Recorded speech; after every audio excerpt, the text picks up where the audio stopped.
Hey, Tim here, and as most of you know, I live with Crohn's disease. I had a scope recently, and the results show that there is mild inflammation in my guts.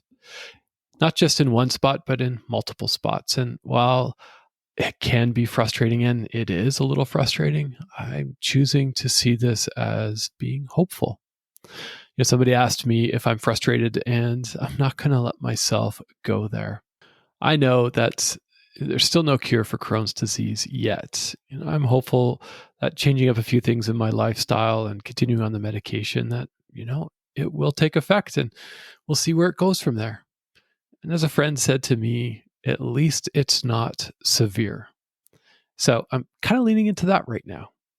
It's not severe. When I was in the peak of my flare, I was prescribed extremely high dose of steroid, which just was a disaster on my life. The only good thing out of being on steroids was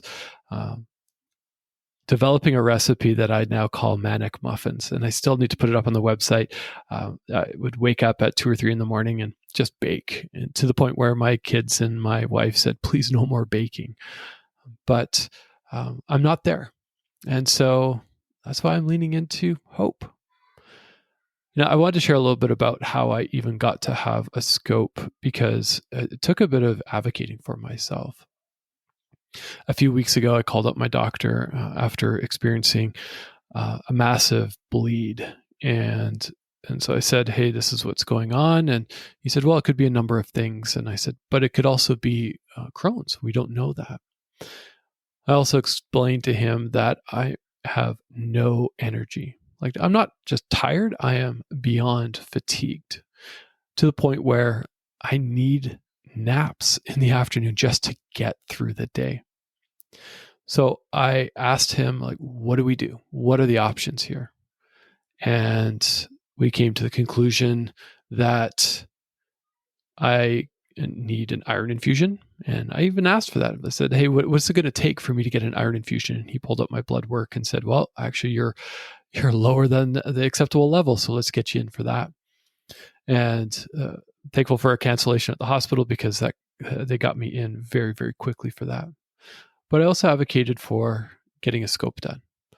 My last scope was about 8 months ago, and so I understand they try not to do them, super often, and I could see why. It's not fun. It's not like, going to a carnival or anything like that, drinking that nasty cleansing liquid just for a camera to go up the backside. It's not fun. But I wanted that scope. I wanted to know what was going on. So I asked, hey, what would it look like if we did a scope? And he said, yeah, let's get one in there. Let's get one done. And so we did. And the clinic I use, where my doctor is, they have just a phenomenal service and a holistic approach to medicine. And they even have a scope clinic right inside where his office is, or not in the office, but close to it. So I got in fairly quick, and that's when I got the results. The point of this is, I want to share that, while I live with chronic illness and some pain with arthritis and Crohn's disease, I've chosen to live in this place of hope and gratitude rather than a place of what if.